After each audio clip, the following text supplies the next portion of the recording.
25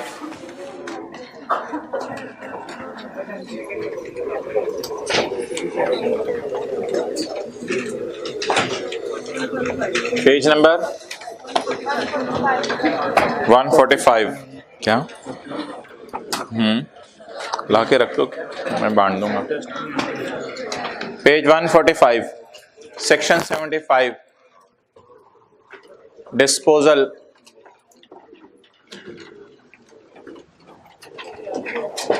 एक एसेट को डिस्पोज करने के कई तरीके हो सकते हैं और let's discuss. An asset will be considered as disposed off. एक एसेट को समझ लिया जाएगा कि ये बिक गया है when its ownership comes to an end including when it is sold. एक एसेट को बेचा भी जा सकता है, बदले में कोई और एसेट भी लिया जा सकता है, किसी को ट्रांसफर भी किया जा सकता है जैसे डेथ पे होता है, डिस्ट्रीब्यूट बांटा भी जा सकता है किसी एसेट को, कैंसल भी किया जा सकता है जैसे लाइसेंसेस होते हैं सॉफ्टवेयर्स के, लाइसेंस आप कैंसिल करा लें। एसेट डिस्ट्रॉय हो गया तो भी डिस्पोज हो गया, एसेट चोरी हो गया तो भी डिस्पोज हो गया, उसकी उम्र खत्म हो गई एसेट की जैसे सॉफ्टवेयर लाइसेंसेस होते हैं तो भी खत्म हो गया। सरेंडर, डाकू आए उन्होंने कहा भाई ये एसेट दो, आपने कहा नहीं देना, उन्होंने कहा लेके जा रहे हैं, फिर आपने सरेंडर कर दिया हाथ आके। ये कई तरीके हैं जिसमें समझा जाएगा एसेट बिक गया। ये बात खत्म नहीं हुई, अभी एसेट बिकने के और भी आगे तरीके हैं। The transmission of an asset, asset का ट्रांसफर हो जाना bye succession or will. And पे याद करिएगा वो न्यूमेरिकल की एक एडजस्टमेंट रहती है। The transmission of an asset by succession or will shall be considered a disposal at the time of transmission। तो जिस वक्त transmit means transfer, the transfer of an asset by succession or will, वसीयत के जरिए asset का transfer हो जाना ये भी डिस्पोजल है। पॉइंट 3, बिजनेस का एसेट था, घर में इस्तेमाल शुरू कर दिया तो बिजनेस से तो चला गया, बिजनेस से तो चला गया, ये भी डिस्पोजल है।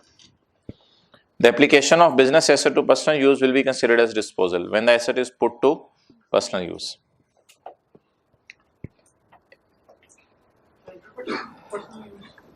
हाँ जी बिल्कुल personal use 100% wholly. Three A, एक एसेट था, वो आपने, अम्मी ने कहा बेटा ये कुर्सी किसी काम की नहीं है, ऐसे बेच दो। अम्मी बेचे क्या पैसे मिलने हैं, मैं छत पे फेंक के आ रहा हूं, तो आप छत पे फेंक के आ गए, तो लॉ मेकर कहता है ये भी एसेट आपका डिस्पोज हो गया। Where a business asset is फेंक, जब एक बिजनेस एसेट आप फेंक दें और सीजेस टू बी यूज्ड, या पड़ा हुआ है लेकिन पड़ा हुआ है उस पर बैठना भी कोई पसंद नहीं करता कुर्सी पे, वो पड़ी हुई है घर में, अच्छा साइड पे, अच्छा इसे कोई फेंक आए कोई वो भी हिम्मत नहीं करता, छोड़ो पर क्या फेंकनी, उठा के कौन लेके जाए, बस पड़ा हुआ है और सीजेस टू बी यूज्ड, पड़ा हुआ है लेकिन इस्तेमाल नहीं हो रहा, it will be considered as disposed off. A disposal shall include a disposal of a part of an asset। Part of asset का बिक जाना भी डिस्पोजल है, पार्ट ऑफ एसेट का बिक जाना भी डिस्पोजल है। जहाज में से कुर्सियां बेच दी तो ये पार्ट ऑफ एसेट डिस्पोज हो गया, तो एसेट के पार्ट का बिक जाना भी डिस्पोजल है। अब वो बता रहे हैं एक्यूजिशन क्या है, खरीदना।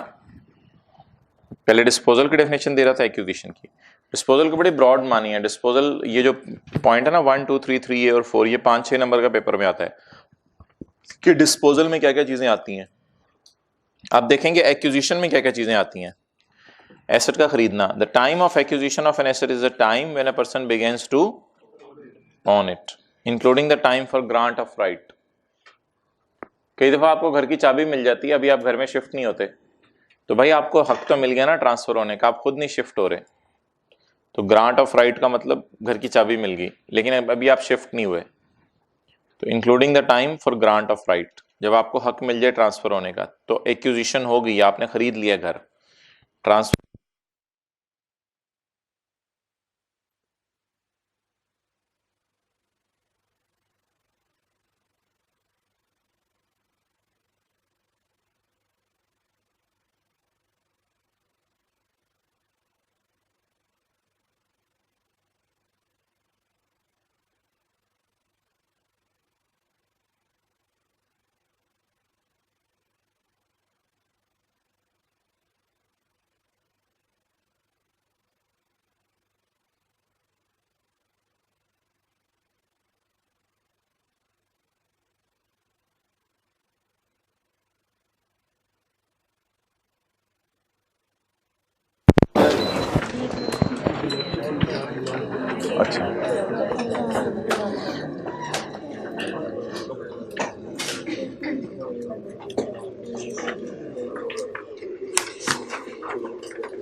ओके,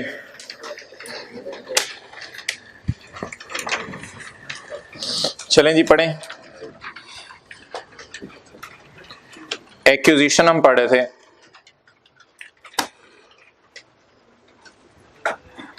एक्विजिशन होता है एसेट का खरीदना। तो पॉइंट 5 पढ़ लिया था। 6, the application of a personal asset to a business use. जाती एसेट बिजनेस यूज में आपने शुरू कर दिया। The application of personal asset, घर में पड़ा हुआ था एसेट, वो आप उठा के बिजनेस में ले आए। Shall be considered as acquisition when the asset is put to business use. जी भाई, ऊपर पॉइंट 3 में लिख लें बिजनेस टू पर्सनल, और नीचे पॉइंट 6 में लिख लें personal to business.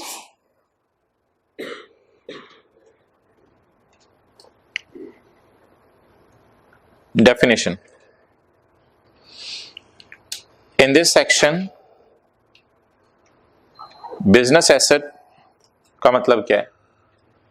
In this section, business asset means an asset held wholly or partly for use in business, including stock, depreciable asset.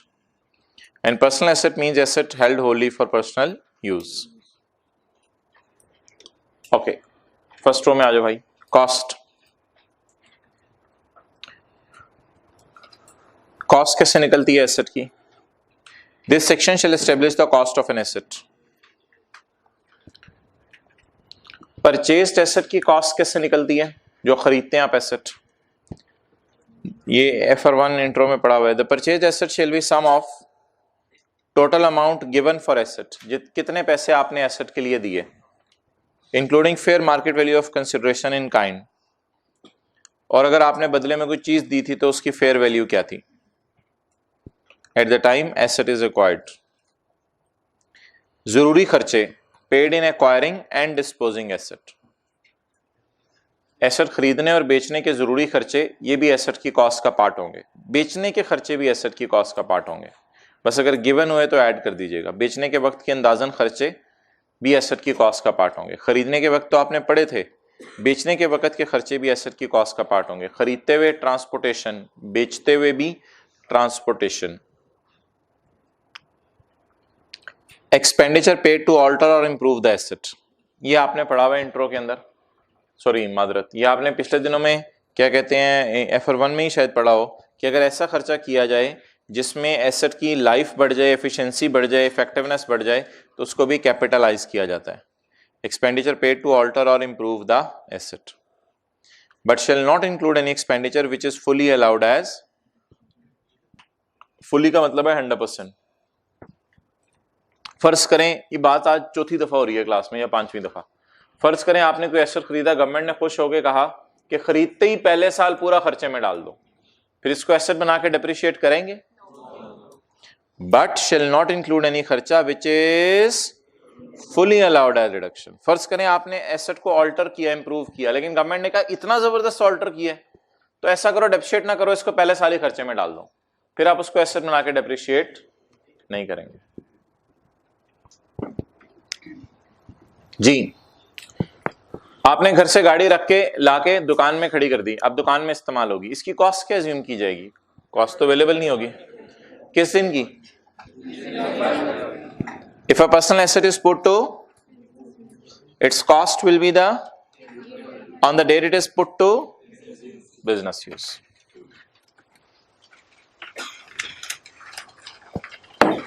The things are not so boring. अभी हम numericals करने लगे, फिर interesting हो जाएंगी। काफी 15 minute हो गए, टीचर भी बैठा रहे तो बच्चा भी बोर हो जाता है कि पढ़ाया जा रहा है। Back A. Point 4,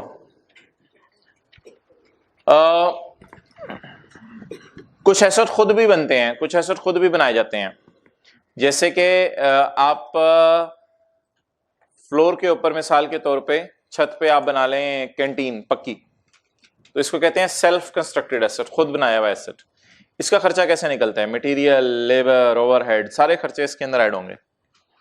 the cost of produced, पिछले सफे पे था पॉइंट नंबर 2 में, the cost of purchased asset, और इधर क्या है? कॉस्ट ऑफ प्रोड्यूस का क्या मतलब? खुद बना रहे हैं।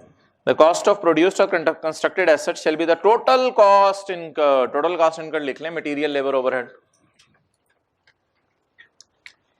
टोटल कॉस्ट की मिसाल लिख लें, material, labour, overhead. Shall be total cost incurred in producing and constructing the asset, plus यानी जरूरी खर्चे,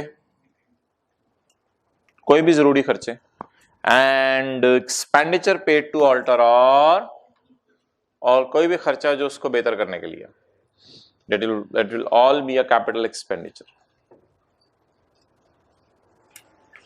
ओके, चलें जी, पॉइंट 5 और पॉइंट 10 कराने अब आपको पेज 146 पे। पॉइंट 5 और 10 ये इकट्ठा ही होगा एक सवाल के अंदर। सवाल अभी बांटे गए हैं, वो निकालें। किसी को सवाल ना मिला वो हाथ खड़ा कर दें, सवाल बांट दें जिनको सवाल नहीं मिला, और कॉपीज शॉर्ट हैं तो ले आए। किसी को ना मिला हो तो हाथ खड़े कर दें।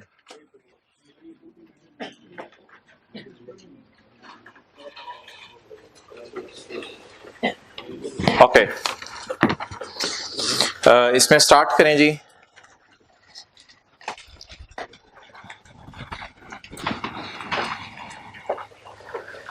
एग्जाम्पल नंबर 4 से, अभी जो सफ़े बांटे हैं उसमें स्टार्ट करें एग्जाम्पल नंबर 4 से।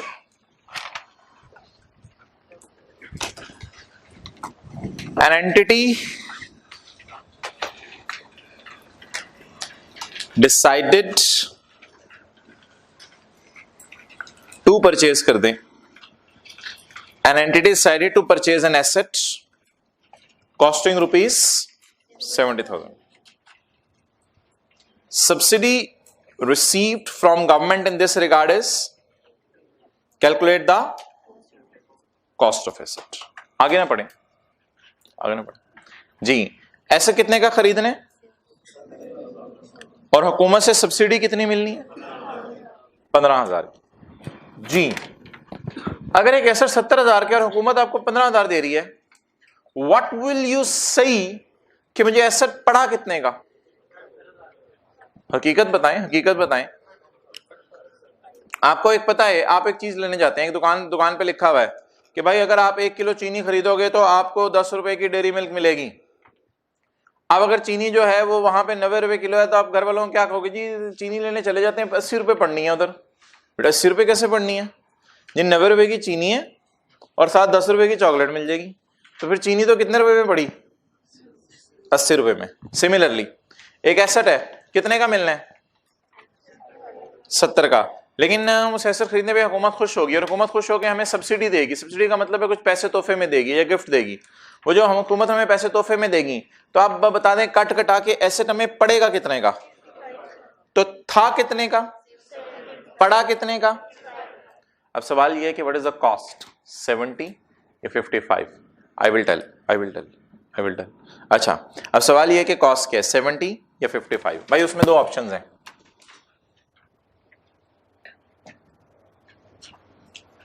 कि subsidy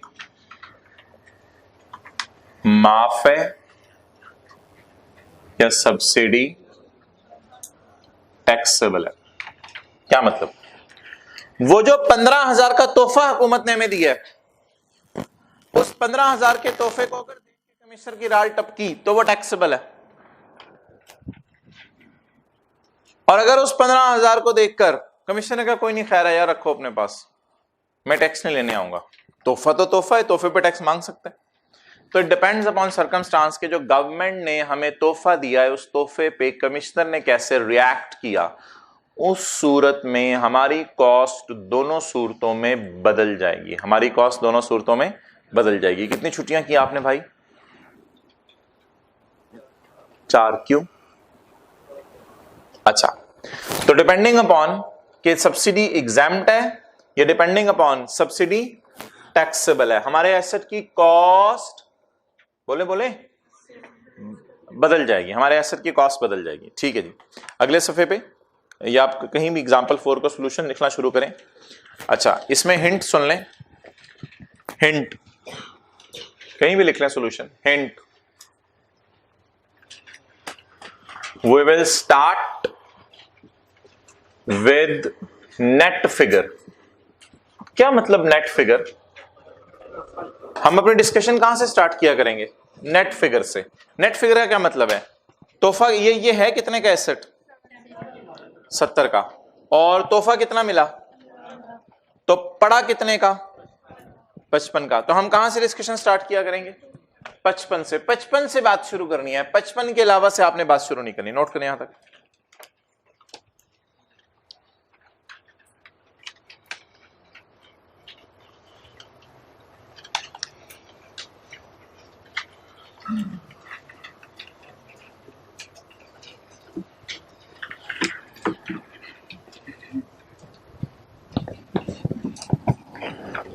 ji, how we will start?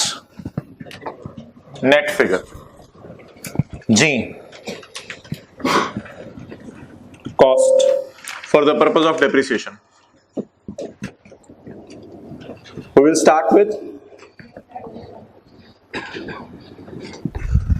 net figure. We'll start with net figure. Okay. We will add back the subsidy. Subsidy को लेस किया था, दोबारा ऐड कर देंगे। लेस किया था? समझ नहीं रहे बात। लेस नहीं किया हुआ 15,000 को, लेस नहीं किया हुआ, दोबारा क्या कर देंगे? ऐड कर देंगे। ओके, बोलें। So what is the cost if I assume that subsidy is exempt? 55,000. And what is the cost if I assume that subsidy is taxable? 70,000. Okay. मैं डेप्रिशिएट कितना करूंगा एसेट की पूरी लाइफ में? मैं डेप्रिशिएट कितना करूंगा एसेट की पूरी लाइफ में? 70,000. लॉजिक सुन लें एक दफा बस। असल में जिस वक्त आप 70,000 का एसेट खरीदने गए तो कितना फायदा मिला? 15,000 का। 15,000 का तोहफा मिला। इस तोहफे पे कमिश्नर ने क्या कहा? इस तोहफे पे कमिश्नर ने क्या कहा? एग्जैम्प्ट है कि तोहफा माफ है। माफ का क्या मतलब है? आपने इस तोहफे पे टैक्स, जब इस तोहफे पे टैक्स नहीं देना तो आपको क्या हुई? खुशी हुई, गम हुआ? खुशी हुई कि आपने इस तोहफे पे टैक्स नहीं देना। लॉ मेकर ने आपको एक और तरीके से पकड़ा और आपकी खुशी को खत्म किया, आपकी खुशी को खत्म किया। उसने क्या कहा? भाई तेरे एसेट की कॉस्ट ही 55 है। अब आपने कहा हो, इधर से फायदा दिया था, इधर से पकड़ लिया, मारे गए।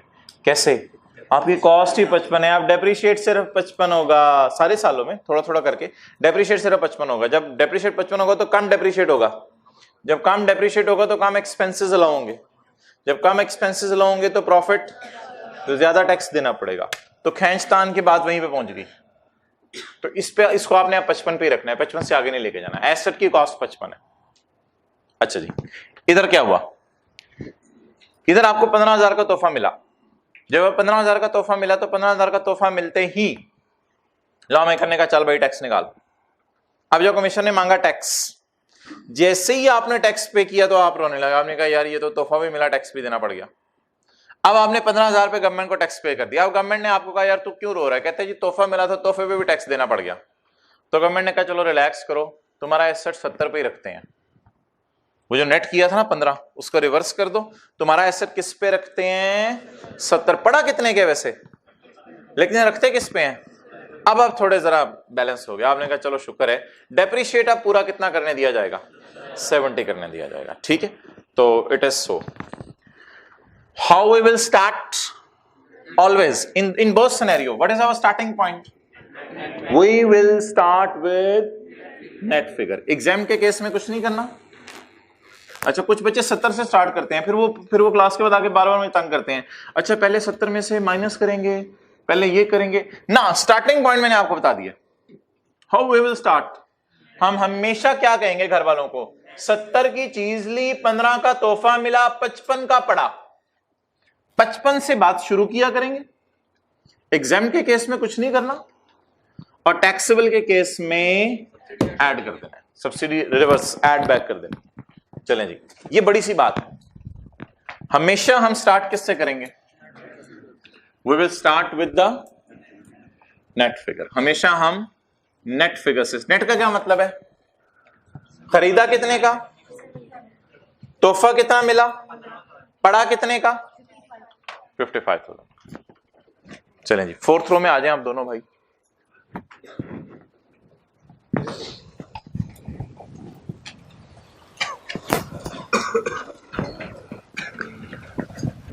याद रहेगी बात अब।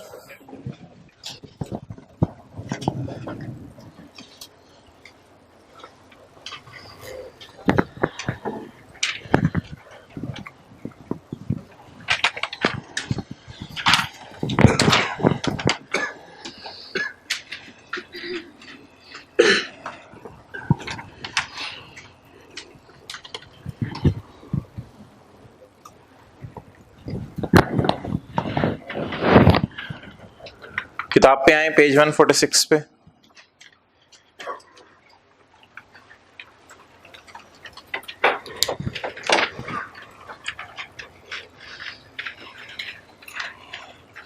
पॉइंट 10 पढ़े।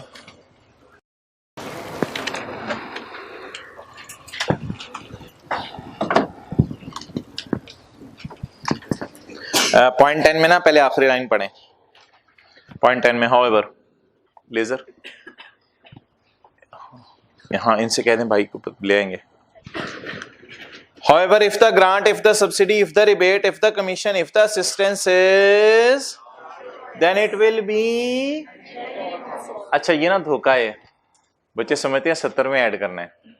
कॉस्ट 70 थी ना, बच्चे गलती से समझ लेते हैं 70 में ऐड करना है। 70 में ऐड नहीं करना, वो 85 क्या चीज है, पता नहीं वो 85 क्या चीज है। Will be added in net cost लिख सकते हैं आप, will be added in net cost, will be added in, अपने समझने के लिए, will be added in net cost. What is net cost, पड़ा कितने का, 55 का। तो ऐड कितना कर दिया, तो दोबारा एसेट किस पे आ गया, 70।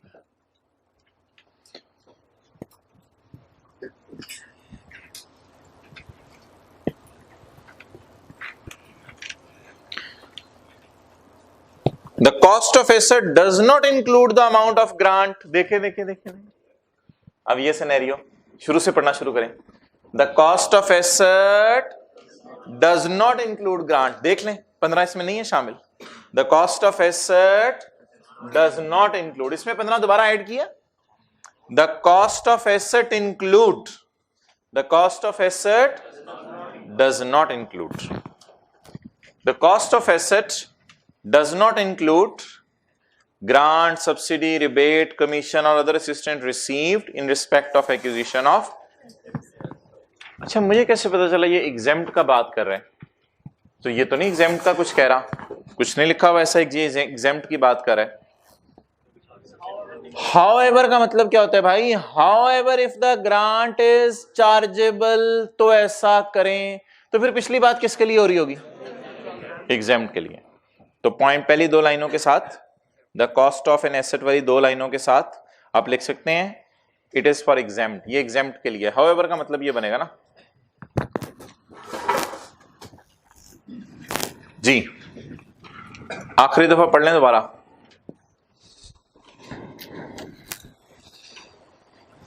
हाउएवर को छोड़ें, हाउएवर की अगला लफ्ज if the grant is chargeable to tax, सारे इधर देखें, if the grant is chargeable to tax, then it will be added in net cost. It will be added in, तो कितने का एसेट हो गया 70.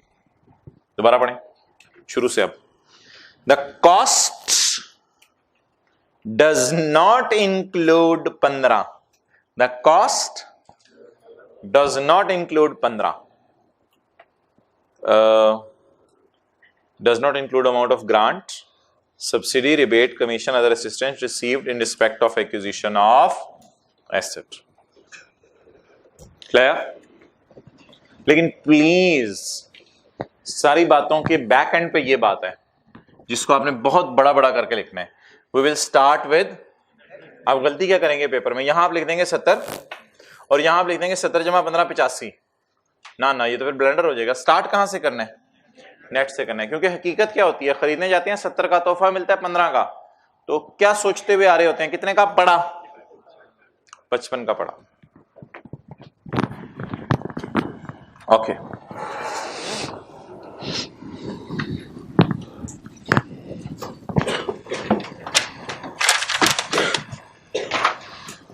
जी. एग्जाम्पल 5 नहीं 3. कोई जो सफा बनता है आज, ऊपर लिखा हुआ है सेक्शन 76 हेडर में.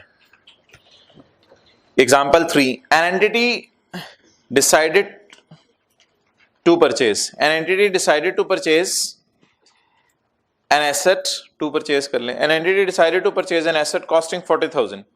एक एंटिटी ने 40,000 का एसेट खरीदने. Subsidy received from government in this regard is which is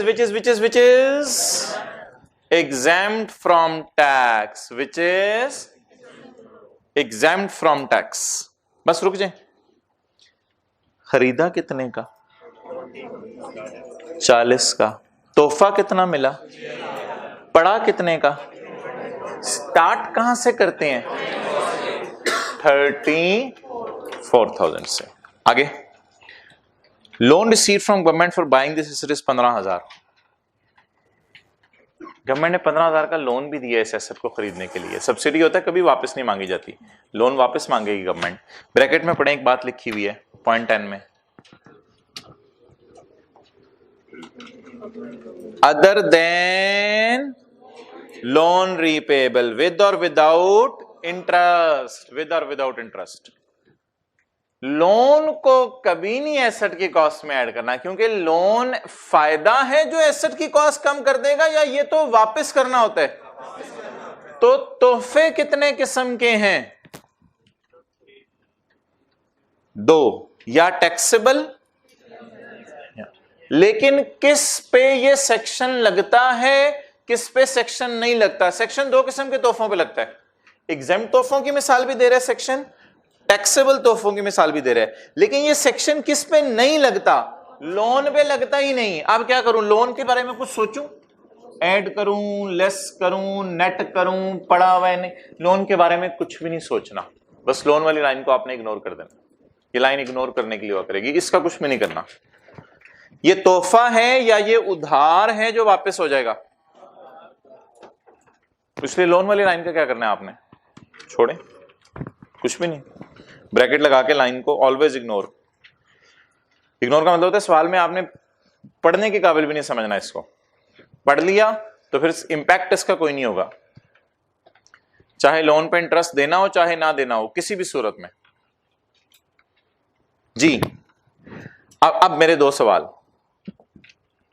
asset की कॉस्ट को एडजस्ट किस चीज से करते हैं, किस चीज से नहीं करते. लोन की सूरत में एसेट की कॉस्ट को कभी नहीं छेड़ते, और सब्सिडी की सूरत में एसेट की कॉस्ट को छेड़ते हैं.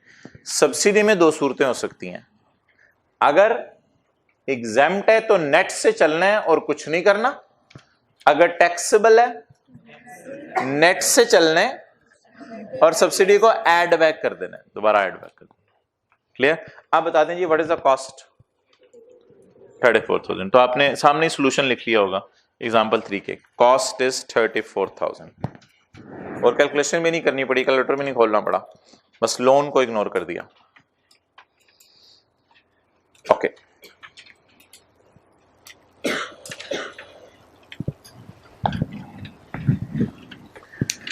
अच्छा भाई, इसके साथ लिखें लोकल करेंसी लोन। एग्जाम्पल 3 में रहें, एग्जाम्पल 3 में रहें, लोकल करेंसी लोन। अच्छा, लोकल करेंसी लोन का कुछ नहीं करना, लोकल करेंसी लोन की वजह से एसेट की कॉस्ट को कुछ भी नहीं करना, ना प्लस करना है ना कुछ माइनस करना है, लोकल करेंसी लोन का कुछ नहीं करना। लेकिन लोन फॉरेन करेंसी भी तो हो सकता है। अगर लोन फॉरेन करेंसी है तो वो इतना इंपॉर्टेंट था कि उसके लिए पॉइंट ही अलग बन गया। सफे के टॉप पे 0.5, सफे के टॉप पे किताब पे 0.5। लोन अगर फॉरेन करेंसी है तो उसके लिए पॉइंट ही अलग बन गया 0.5। अच्छा, लोन अगर फॉरेन करेंसी है तो फिर लोन का, अब एक सवाल हो सकता है, लोन का इंटरेस्ट एसेट की कॉस्ट में ऐड लेस करना है या foreign currency exchange gain loss asset की कॉस्ट में ऐड लेस करना है? तो जवाब उसका यह है कि अगर लोन फॉरेन करेंसी में है तो फॉरेन करेंसी लोन के दो कॉन्सिक्वेंसेस होते हैं। एक तो फॉरेन करेंसी लोन जब वापस करते हैं तो एक्सचेंज गेन लॉस आता है, दूसरा फॉरेन करेंसी लोन के ऊपर इंटरेस्ट पे करते हैं। तो फॉरेन करेंसी लोन का इंटरेस्ट का अभी भी कुछ नहीं करना। हाँ, फॉरेन करेंसी लोन अगर आपने लिया और लेके वो वापस किया और वापस करने पे कोई एक्सचेंज गेन लॉस आया तो उसको आप एसेट की कॉस्ट में ऐड करेंगे, लॉस आया तो, अगर गेन आया तो लेस करेंगे। ये सारी हवाई बातें करेंगे तो समझ आएंगी। लेट स्टार्ट, सवाल पढ़े जी। जी, कौन सा लोन इग्नोर करना है हमेशा? Local currency, local currency. और कौन सा लोन हमेशा आपने कंसिडर करना है कैलकुलेशन में? Foreign currency. तो 0.10 में लिख लें लोकल करेंसी लोन, हेडिंग दे दें किताब में।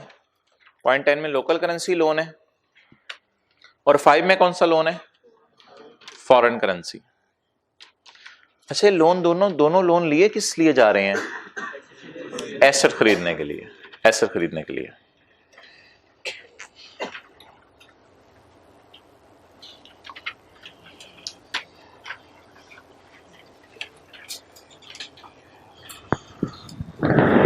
अच्छा जी, पहले एक डिस्कशन कर लेते हैं।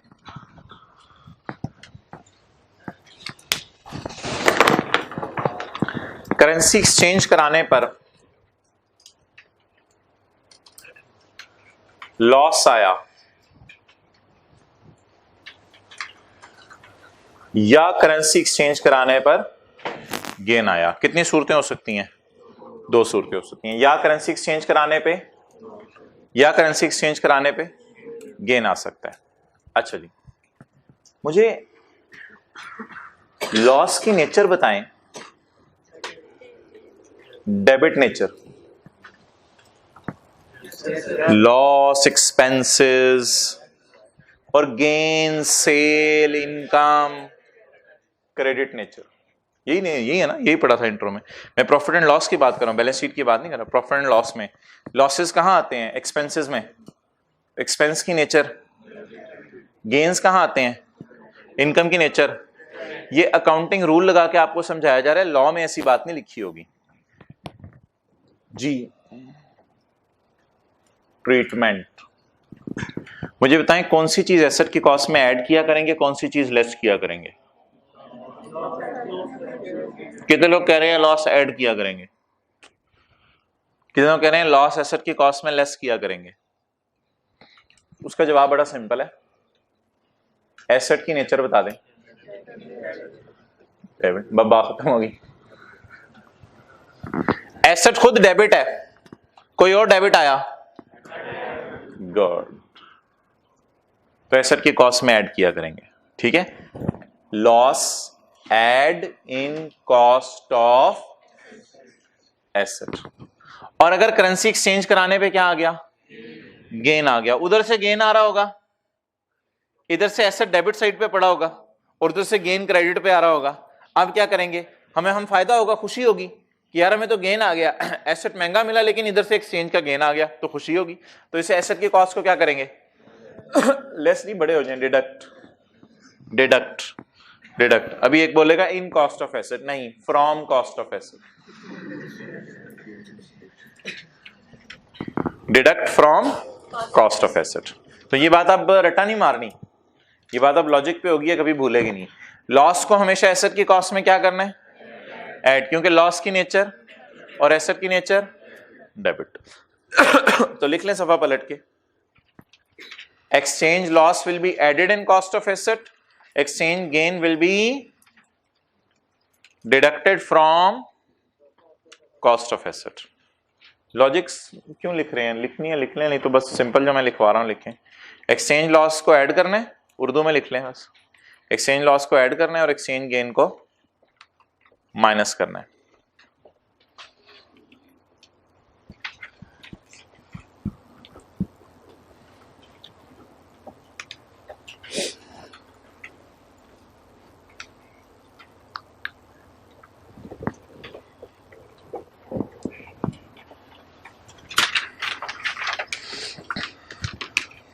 ओके,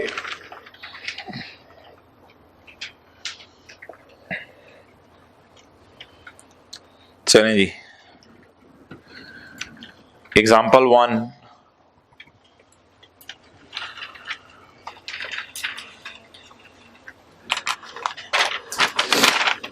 बुरे वाला express limited is in the business, काफी बिजी रहती है, of manufacturing and sale of parts for automobile assembly industry. कितने लोग कहते हैं ये लाइन हम सवाल में नहीं पढ़ते होते, आगे चलें कोई काम की बात ढूंढें।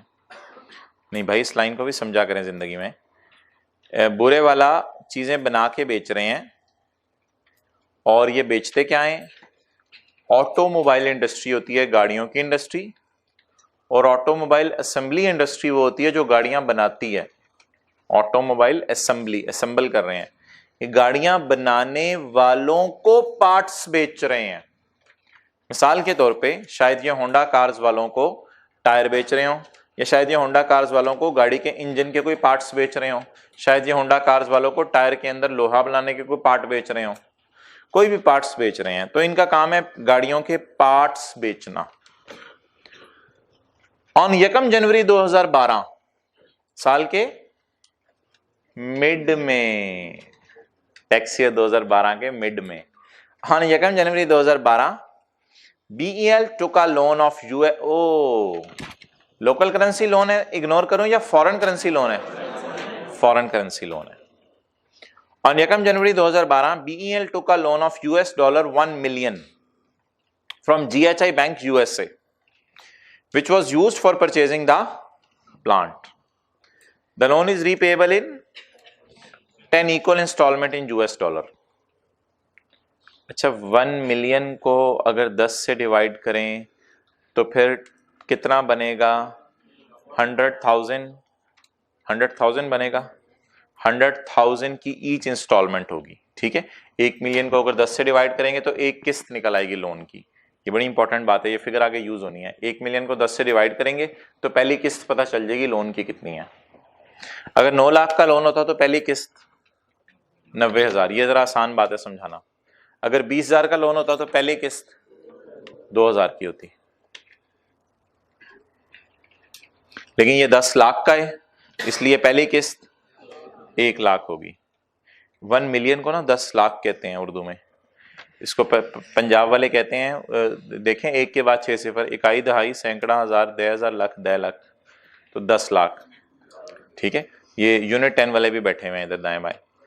अच्छा, the the loan is repayable in 10 equal installments. ये लोन 10 इक्वल इंस्टॉलमेंट्स में वापस करना है US डॉलर।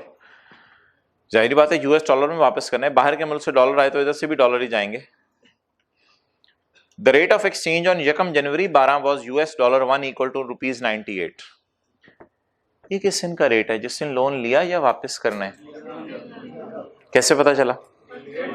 ऊपर लिखा हुआ है डेट 1 जनवरी 12 को, जिस दिन लोन लिया, जिस दिन लोन लिया उस दिन रेट क्या है। अच्छा जी,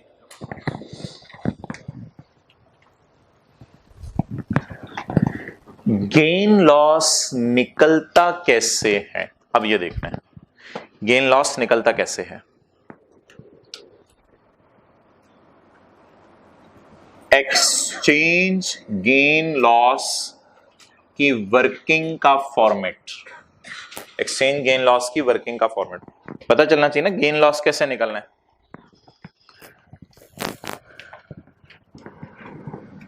जिस दिन लोन आया करेगा उस दिन का मैं नाम रखा करूंगा इनफ्लो, ऐसा ही है। और जब लोन रीपे करेंगे तो उस तारीख का हम नाम रख दिया करेंगे आउटफ्लो। और इनफ्लो में से आउटफ्लो माइनस करेंगे, इनफ्लो में से आउटफ्लो माइनस करेंगे। अगर जवाब पॉजिटिव हुआ तो गेन, गेन। मिसाल के तौर पे इस वक्त डॉलर था 98 का, इस वक्त डॉलर हो गया 94 का, तो अब इनफ्लो यहां पे माइनस पे लिख देते हैं, पक्का ही हमेशा के लिए आपने यहां माइनस लिख देना, बस इनफ्लो माइनस आउटफ्लो। अगर जवाब पॉजिटिव आएगा तो आपने इसका नाम क्या रखा करना है, अगर जवाब नेगेटिव आएगा लॉस। लॉजिक सुन लें जी। आपके पास लोन आया $1, $1 आप बाजार लेके गए, आप बाजार लेके गए $1। जैसे ही $1 बाजार लेके गए, आपने बाहर के बैंक पे फोन किया, मुझे $1 लोन चाहिए। उन्होंने $1 का सिक्का भेज दिया, वो जहाज से फेंका नीचे, आपने $1 पकड़ा, $1 पकड़ के आप करेंसी में गए, मार्केट में गए, और मार्केट में जाके पाकिस्तान में किसी को कहा यार मुझे इसके बदले पैसे दे दो। आपके जेब में कितने इनफ्लो हुआ, 98। चंद दिन गुजरे, बाहर के मुल्क से फोन आया, वो डॉलर वापस कर दो। आपने वहीं से पकड़ के कैसे ऊपर फेंकेंगे, आपके पास तो रुपीज है। अब आप मार्केट में जाएंगे, मार्केट में जाके करेंसी खरीदेंगे, $1 खरीदेंगे। उस वक्त आप पूछेंगे डॉलर कितने का, लोग कहेंगे आप 94 का मिल रहा है। आप जेब से कितने निकालेंगे, आउटफ्लो 94, आपकी जेब से आउटफ्लो होगा 94 का, और 94 का जब आपकी जेब से आउटफ्लो होगा तो आपको उसके बदले क्या मिल जाएगा, डॉलर। आप यहीं से वापस जहाज पे ऊपर फेंक देंगे, वो डॉलर उधर चला गया। जब डॉलर आया था शाम, तो बाजार में जाके कितने मिले थे, जब डॉलर आप खरीदने गए बाजार में दोबारा, उस वक्त डॉलर कितने का मिला, 94 का। बताएं आपको 98 रुपीज मिले थे, 94 आपकी जेब से गए, फायदा हुआ नुकसान, फायदा हुआ। बहरहाल इन चक्रों में नहीं पड़ना।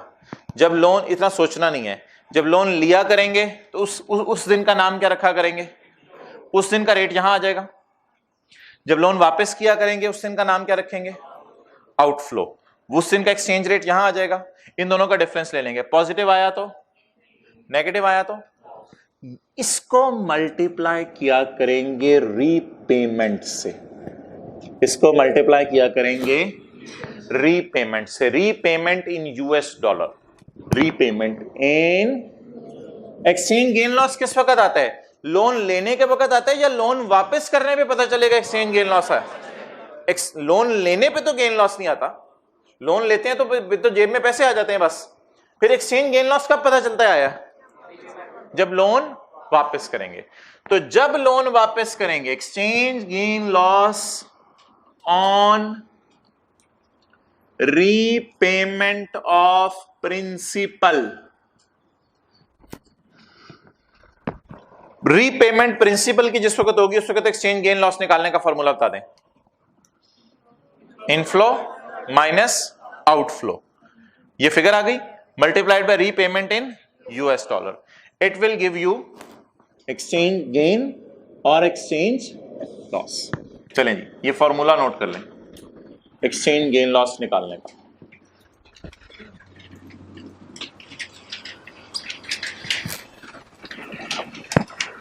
ये किस दिन का रेट है,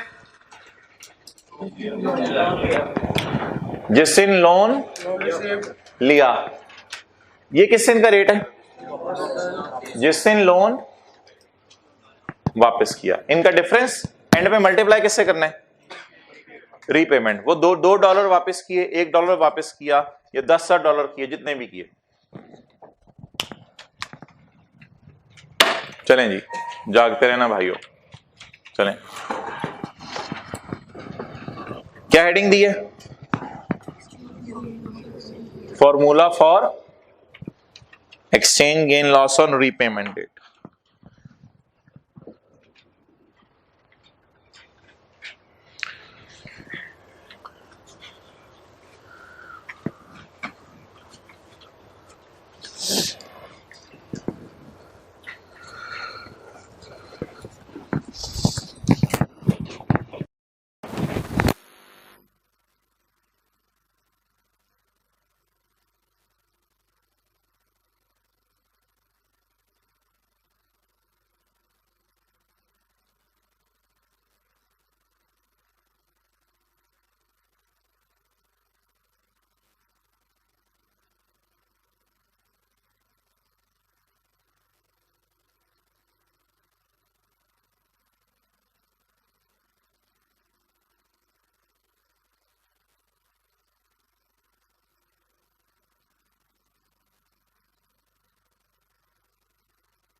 ओके, क्लियर?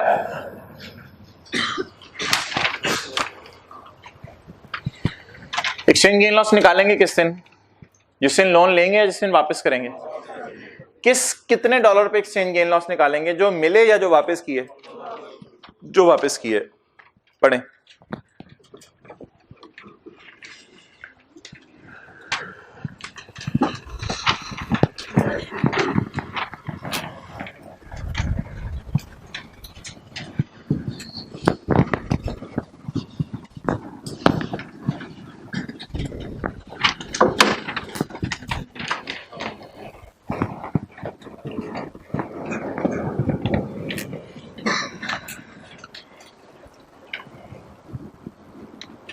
टैक्स ईयर 2012 है भाई पहला हमारा। इसमें इवेंट कौन सा हुआ है? Obtain loan. किस दिन लिया है? ये कम जनवरी 12 को। उस दिन डॉलर कितने का है? 98 का। And the loan liability was recorded in the books at 98। Other information, the project was completed in June 13। June 13 project क्या हो गया? यानी प्लांट इंस्टॉल वगैरह कर रहे होंगे, उसका काम मुकम्मल हो गया होगा। But was only commission for use on 31 जुलाई। लेकिन प्लांट 31 जुलाई से इस्तेमाल करना शुरू किया है। जी वाइडेप्शन के सेक्शन में क्या पढ़ा था कि जब यूज करना शुरू करें तब से डेप्रिशिएट करें। भाई ये इंट्रो में आपने पढ़ा हुआ है अवेलेबल फॉर यूज से करें। डेप्शन का सेक्शन खोल के देख लें, वहां लिखा हुआ है जब यूज करना शुरू करें तब आप करें। अकाउंटिंग वाले कहते हैं जब अवेलेबल फॉर यूज हो तब से डेप्रिशिएट करना शुरू करें। टैक्स वाले कहते हैं जब यूज करना शुरू करें तब से डेप्रिशिएट करें। सेक्शन 22 आप खोल के जाके देखिएगा, वहां यूज्ड का लफ्ज लिखा हुआ है। तो मुझे बता दें, अब मैं 30 जून 13 से डेप्रिशिएट करना शुरू करूं या 31 जुलाई 13 से? लेकिन 31 जुलाई 13 साल कौन सा है? 31 जुलाई 13। तो tax year 2014 use started, use शुरू हो गया। आप बता दें डेप्रिशिएट किस साल करूंगा? लोन किस साल लिया? प्लांट इंस्टॉल करने का प्रोजेक्ट कब मुकम्मल हुआ, लेकिन इस्तेमाल कब शुरू किया? The project was completed in June 13 but was only commissioned for June. The total amount spent by BEL on the plant was 200 million. What is the cost? 200 million. What is the cost? 200 million. 200 million का plant खरीदा। अच्छा 98 million तो उधार आया ऊपर से, बाकी अपनी तरफ से पैसे डाले होंगे अपने। 200 मिलियन का प्लांट खरीदा ऑन 1 जुलाई 13, इसी साल on 1 July 13 government of Pakistan खुशी से paid BEL 10 million as subsidy in respect of plant की मद में गवर्नमेंट ने सब्सिडी दे दी। सवाल खामोश है, एज्यूम करना पड़ेगा। सवाल खामोश है, एज्यूम करना पड़ेगा। क्या अजम्पशन लें? तोहफे पे हुकूमत टैक्स माफ कर देगी या मांगेगी? एक्सेलेंट, मेरे ख्याल से ये अजम्पशन लेना ज्यादा बेहतर है। तो आगे अजम्पशन ले लें सवाल में ही। इट इज एज्यूम्ड दैट, जब भी सवाल खामोश होगा, it is assumed that subsidy is, बोले एग्जैम्प्ट। जी अच्छा, ये पॉइंट 2 कौन सा वाला पॉइंट है? ये पॉइंट 2 हमारे लॉ में सेक्शन 76 का 5 टेस्ट करने लगा या 76 का 10? जो भी अभी हमने पढ़ा है 76 का 10। अब 76 का 10 अप्लाई होगा जी। सब्सिडी की हम अभी करेंसी के चक्रों में फंसे हुए थे, वो बीच में उसने सब्सिडी लाके फ्राई कर दी, सब्सिडी भी मिली है हमें। अच्छा जी, कितने का खरीदा? 200 मिलियन। कितना तोहफा मिला? 10 मिलियन। इधर आए, We will start with net figure. कितने का पड़ा? 190 मिलियन। कितने का पड़ा? 190 मिलियन। सिनेरियो कौन सा है? एग्जाम्पल वाला। कुछ ऐड करने? स्टार्टिंग पॉइंट क्या होना चाहिए? तो बस पेपर में आपने क्या करना है, पेपर में आपने ऐसे स्टार्ट करना है, कॉस्ट, अब ब्रैकेट भी छोड़े, नेट से स्टार्ट करें, नेट से स्टार्ट करना है, बस नेट से स्टार्ट करें, कितना 190, बेशक माइनस शो भी ना करें, उससे पता चल जाएगा आपने माइनस किया, मुनासिब तो होता है माइनस शो करना, लेकिन कॉन्सेप्ट देने के लिए इस वक्त मैं रिकमेंड नहीं करूंगा माइनस करें। खरीदा कितने का, तोहफा कितना मिला, घर आके क्या बताएंगे, पड़ा कितने का, तो जितने का पड़ा उससे स्टार्ट करना है। नेक्स्ट,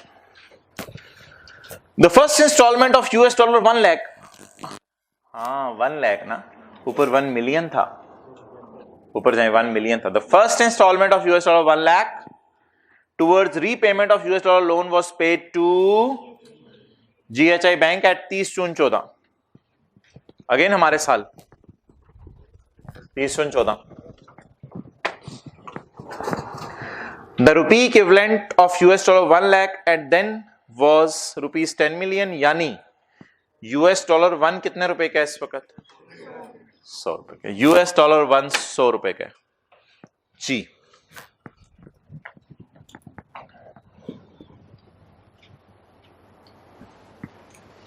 ये तरीका सारा आपको बताया हुआ है, इसी को यूज कर लेते हैं।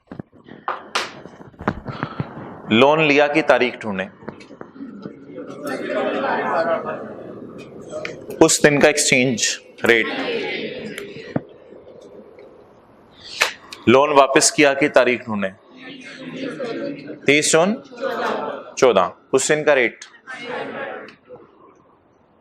ये sign, it is called as loss into repayment, बल्कि मैं इसको लॉस नाम देता हूं, लॉस है 2 का, पॉजिटिव माइनस लॉस है 2 का जी, इनटू रीपेमेंट इन US डॉलर, रीपेमेंट बताएं इन US डॉलर, मुझे बताएं फिलहाल 1 मिलियन पे नुकसान आया है या 1 मिलियन के 1 लाख पे नुकसान आया, 9 लाख पे नुकसान कब आएगा, जब वो साथ साथ पे करेंगे, 9 लाख पे नुकसान तब आएगा। अभी 1 मिलियन पे नुकसान, 1 मिलियन में से सिर्फ 1 लाख पे नुकसान आया, इज इक्वल टू 2 into 100,000। अब ये फिगर किस में बदल गई है, रुपीज 2 लाख में। व्हाट इज दिस, नेगेटिव था ना इसलिए मैंने लॉस लिखा, what is this, loss, loss की नेचर क्या होती है, और एसेट पड़ा हुआ उधर, एसेट की नेचर क्या है, डेबिट, तो लॉस को एसेट में क्या कर दें, ऐड करेंसी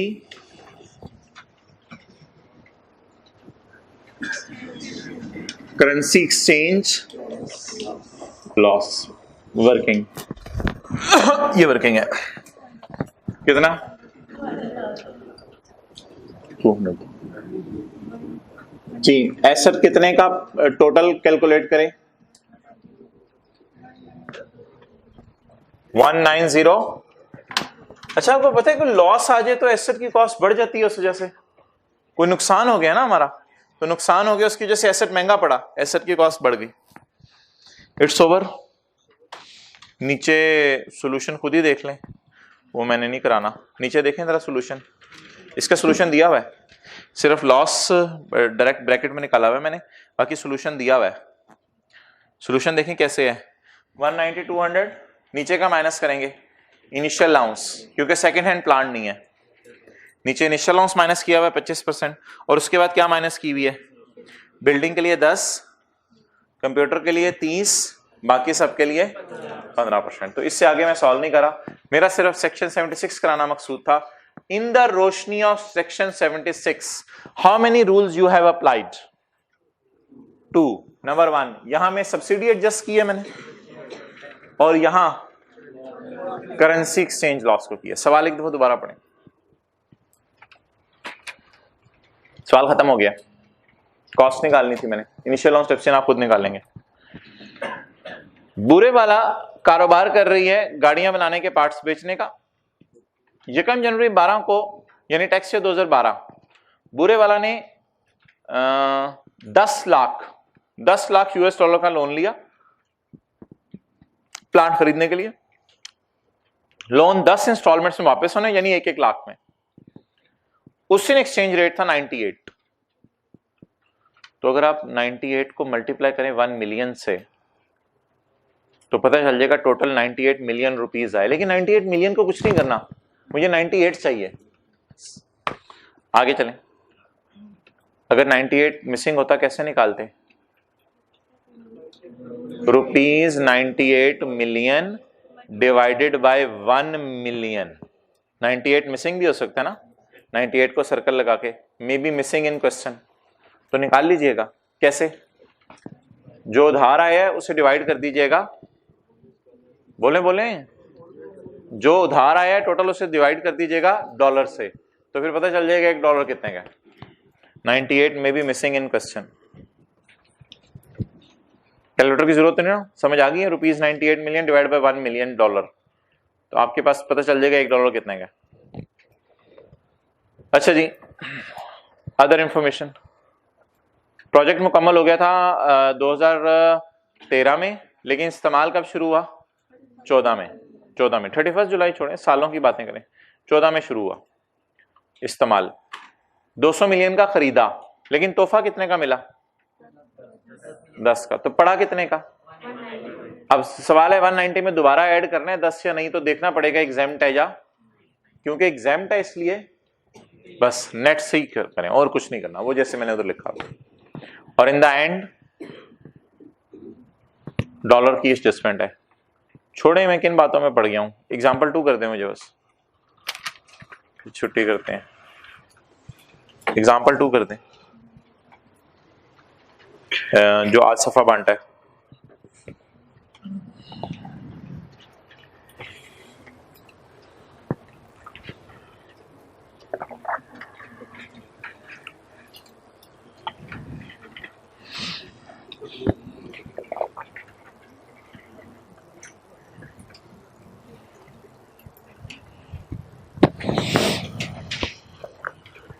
ओह, रीपेमेंट को 300 कर दे।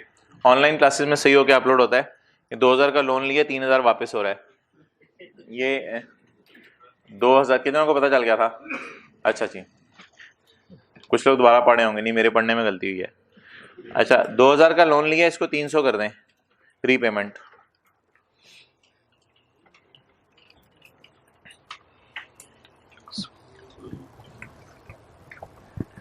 निकाले भाई, आज सही कॉस्ट निकालने तो सैल्यूट है आपको। सारे रूल आपके सामने लिखे हुए हैं, वो वाला भी लिखा हुआ है, ये वाला भी लिखा हुआ है। ये फॉर्मेट है, बस इस तरह मुझे कर दें। पहले सब्सिडी को करें ना, इजी मार्क्स लें पहले।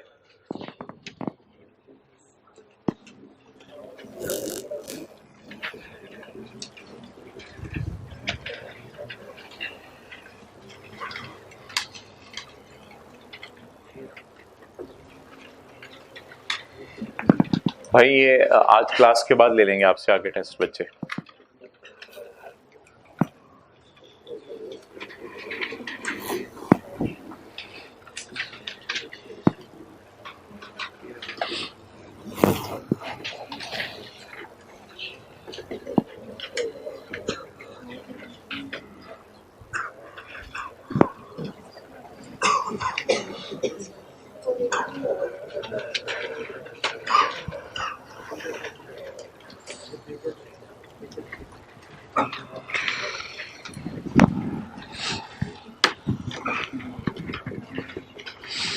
जी भाई, बॉटम से शुरू करते हैं। कितनों ने कर लिया? हाथ खड़ा कर दें। क्या ये कॉस्ट?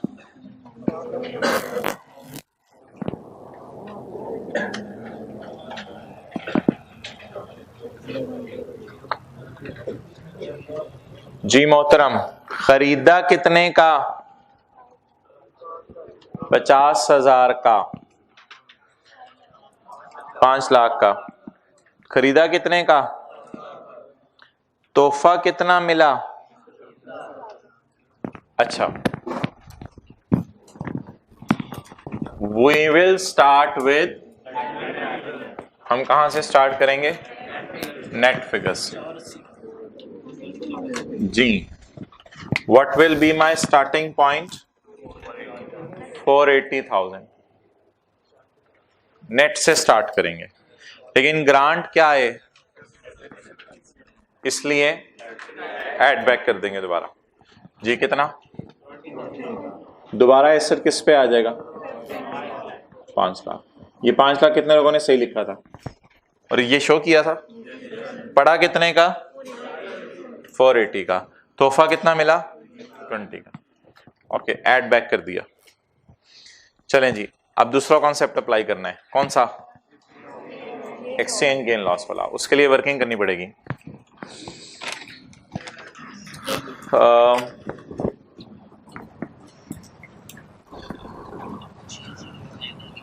चलें जी, ये फॉर्मेट है। लोन लिया कितना? लिया जब तो उस वक्त रेट क्या था? 140।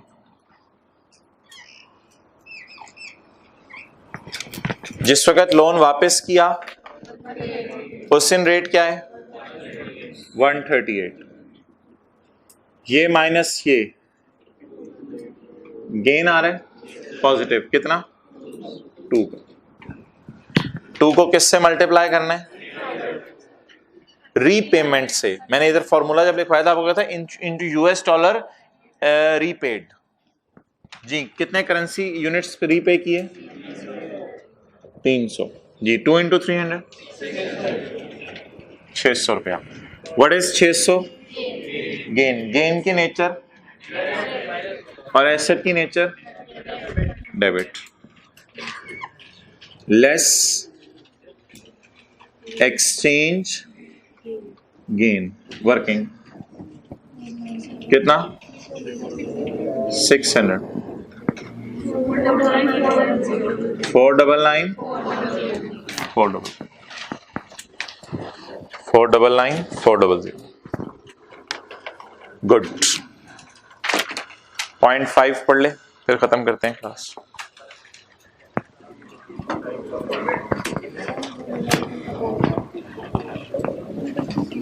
हम न्यूमेरिकल का पॉइंट पढ़ लेते हैं। न्यूमेरिकल का पॉइंट पढ़ लेते हैं। 0.5 कल पढ़ लेंगे। न्यूमेरिकल का जो पॉइंट रह गया था, पेज नंबर 0.5 खुद पढ़ लीजिएगा, आपको समझ आ जाएगा। कल पढ़ेंगे वैसे। 173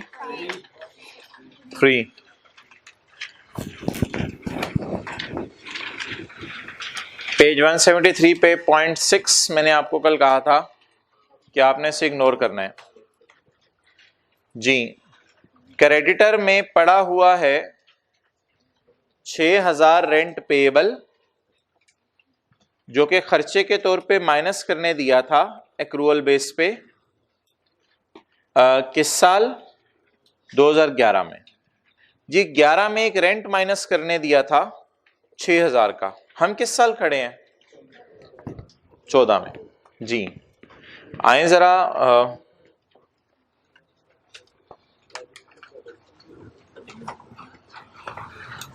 उर्दू में एक बात याद होगी, उधार वापस ना करना जुर्म है। उधार वापस ना करना जुर्म है। ये उर्दू में आपसे मैंने बात की थी। सेक्शन 34 खोलें, पेज 143, इसका 0.5,